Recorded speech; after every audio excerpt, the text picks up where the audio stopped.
Olá, amigo, meus irmãos. Estou aqui com a revista da Escola Bíblica Dominical, uma revista muito boa, e ela tem um motivo de ser muito boa. Ela tem um grande motivo de ser muito boa. O fato dela ser boa parece que não é simplesmente suficiente, mas o fato dela ser excelente boa, porque ela traz um dos personagens mais importantes para mim no Novo Testamento, né? Ela traz o pai na fé do gentio. E isso para mim é uma coisa que se torna uma história extraordinária, porque eu admiro o caráter do apóstolo Paulo. O apóstolo Paulo, ele como servo do Senhor Jesus Cristo, e o seu testemunho encontrado em Atos dos Apóstolos, retrata um homem capacitado exatamente para aquilo que ele foi convocado.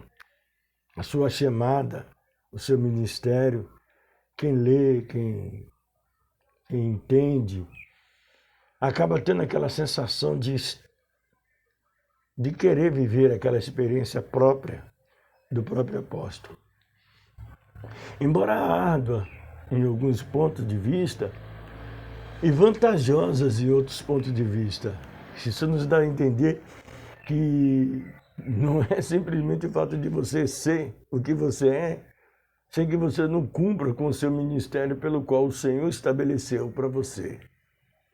Muitas pessoas querem serem pastor, querem ser mestre, querem serem doutor, mas na verdade, me perdoe com toda a franqueza, não temos condições nenhuma de estarmos enquadrados com o caráter e o perfil deste homem. A lição bíblica que vem desse trimestre, o quarto trimestre, traz uma pancada casada muito maravilhosa.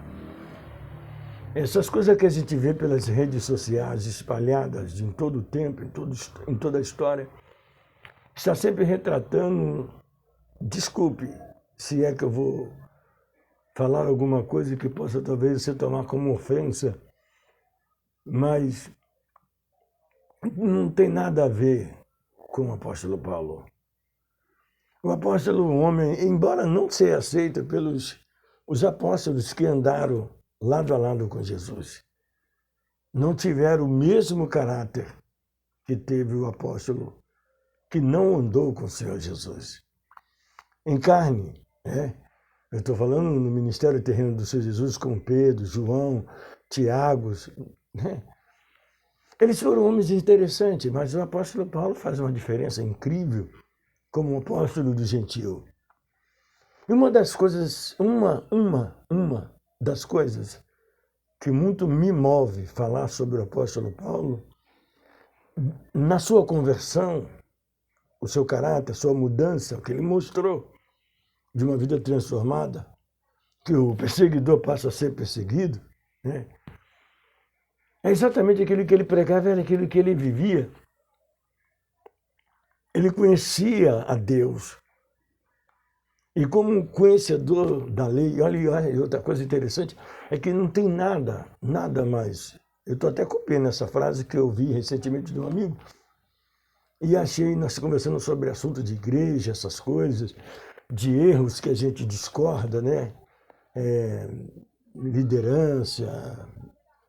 Discordar é natural, a gente não vai. Nós não vamos concordar com tudo que estamos nos mostrando. Alguma coisa a gente não concorda e não concorda mesmo, não tem jeito. Entendeu? Mas isso não quer dizer que a gente não aceita, né?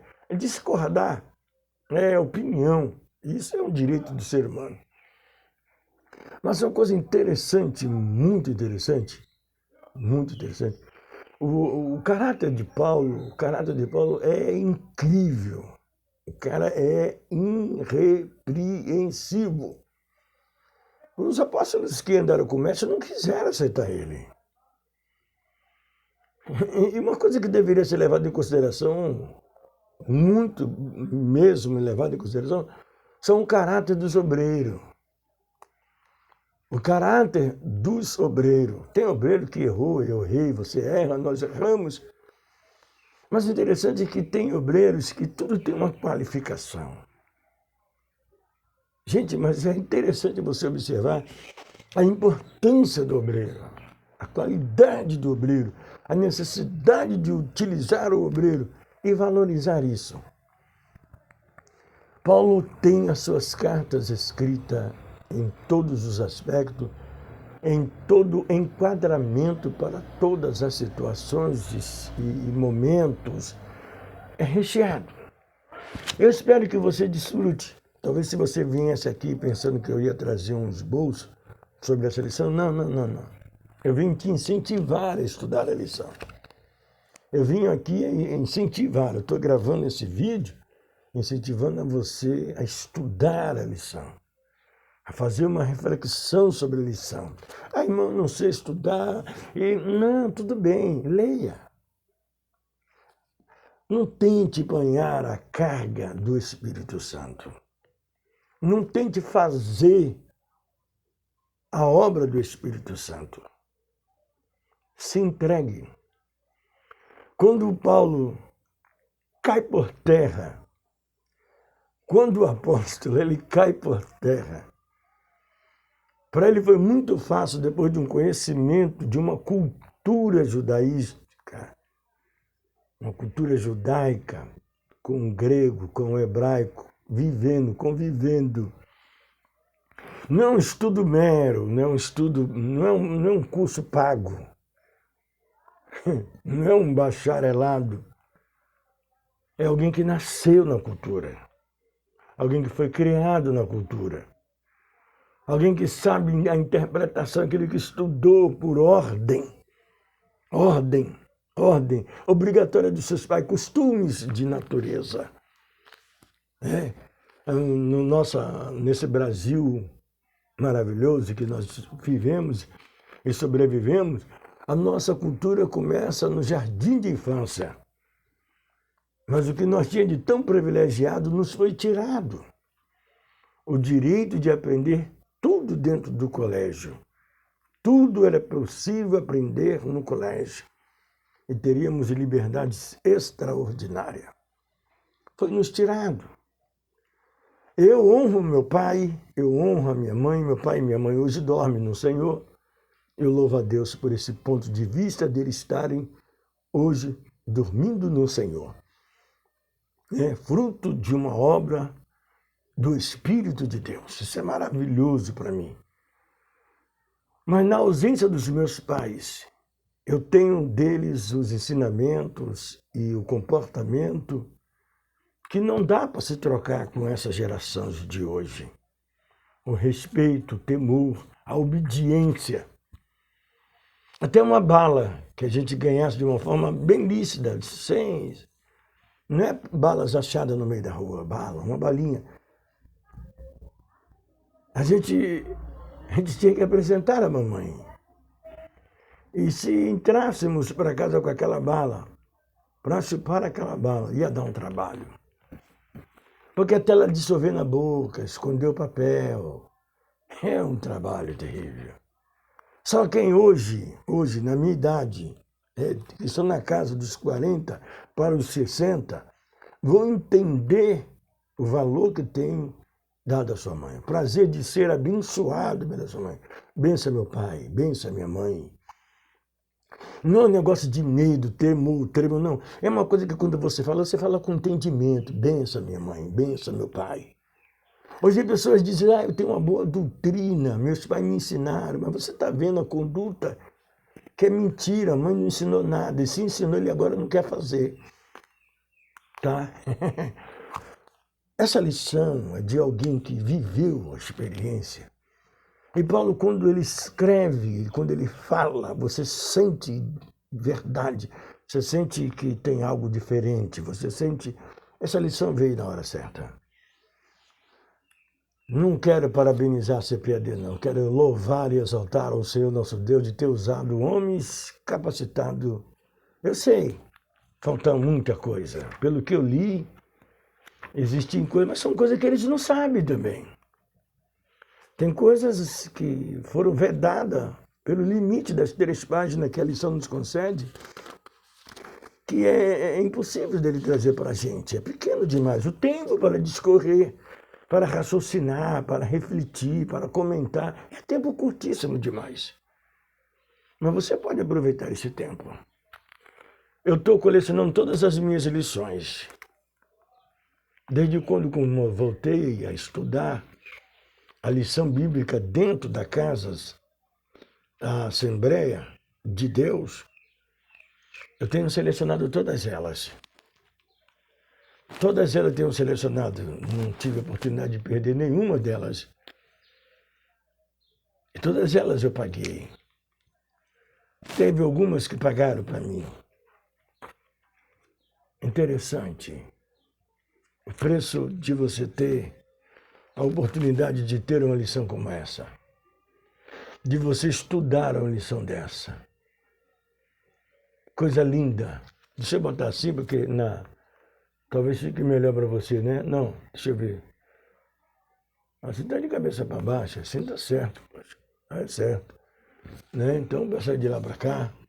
Né? Dá a sensação de estar de cabeça para baixo. Tá certo aqui, lições bíblicas. Tá certo? Leia a sua lição. A conversão do homem é o assunto primordial. Tem coisa que eu escuto e meus ouvidos não conseguem atender como conversão.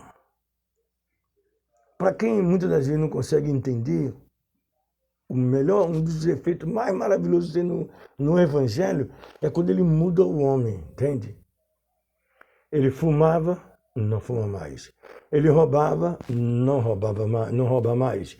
Ele matava, não mata mais. Ele era valente, não é mais. Tudo agora é no espírito. Adulterou, não adultera mais. Errou, não erra mais. A transformação é essa. Agora, foi interessante ouvir uma coisa difícil de se concordar, mas é uma realidade. Perdão é perdão. Agora, as consequências é com você. É interessante, mas para quem já errou, né, sabe as consequências, os frutos do erro, né, eles são terríveis. Tem fruto do erro que o tempo não vai apagar mesmo, não vai. Tem fruto do erro que não vai ser apagado. Mas se você for um cara inteligente, você aproveita com os meus e os erros de outros que erraram.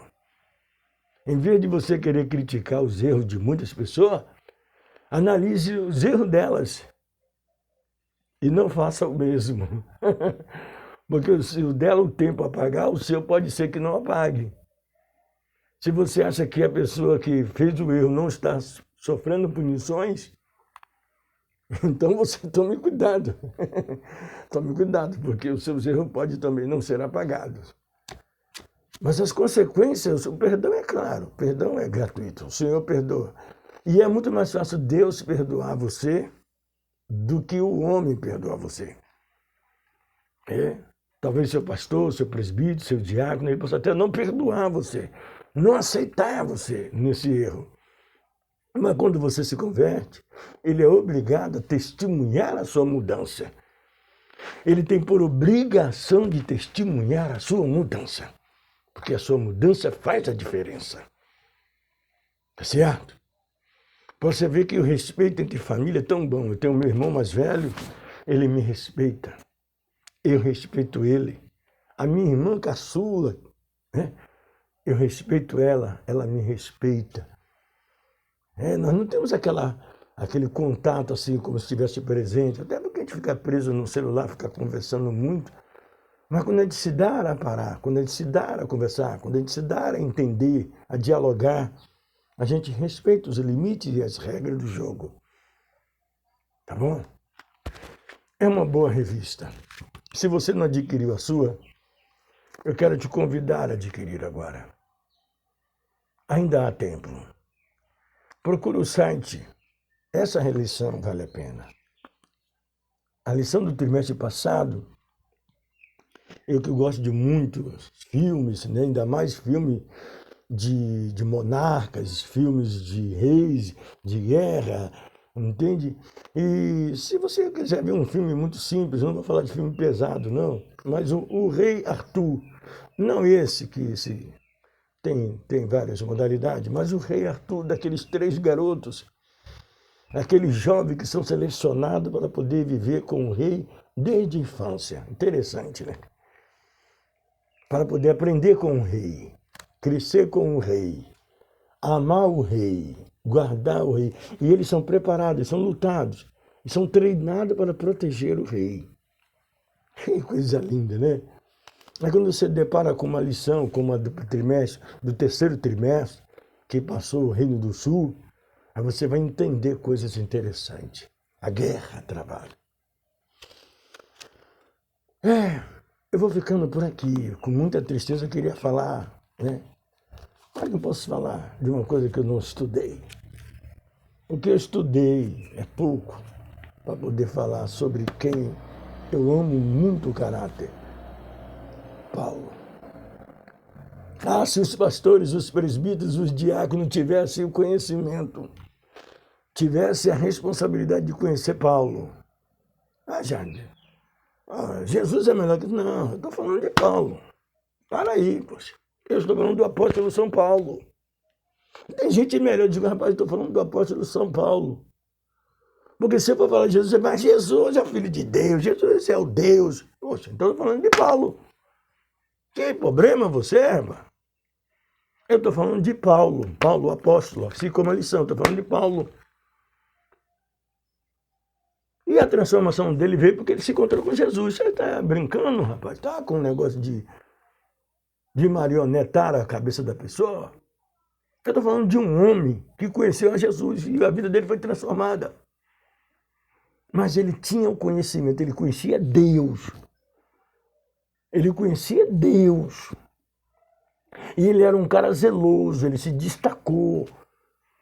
Se você ler essa lição agora, falando sobre a conversão de Paulo, você conhece a cultura dele primeiro. Dá uma olhadinha na cultura dele primeiro.